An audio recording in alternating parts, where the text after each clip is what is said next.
qarangki, tuzoqni qarg'aga qo'ymaydilar. Tuzoqni chimchiqqa qo'ymaydi.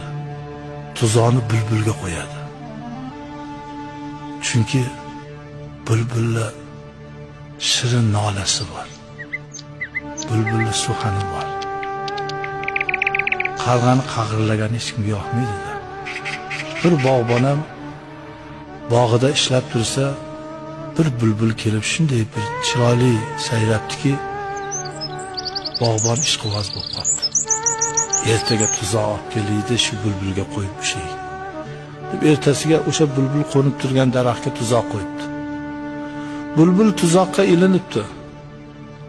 Bulbulni olib kelib qafasiga solib, endi maza qilib eshitib o'taman desa, bulbul so'zlabdi odamchasiga.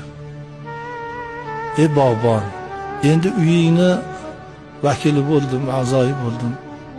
Senga ham bir yaxshilik qilib qo'y. Men qo'nib turgan o'sha daraxtni tagida bir xum oltin ko'milgan ekan, men ko'rdim. Borib kavlab ol. Rostmikin deb bog'bon o'sha daraxtni tagini kavlasa bir xum oltin chiqibdi. Xursand bo'lib bog'bon kelib bulbulga, bulbul, juda dono, ko'zi o'tkir bulbul ekansan. Bir savolim bor.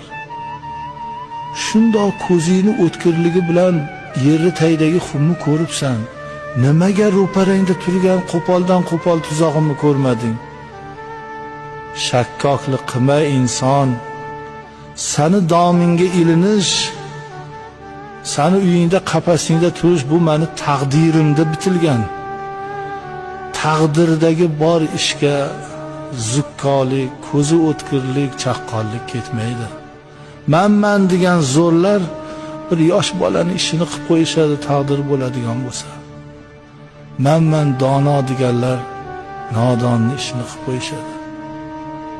Taqdirdan qochib qutulib bo'lmaydi azizlar. Mo'min musulmonni eng katta bu dunyodagi yutug'i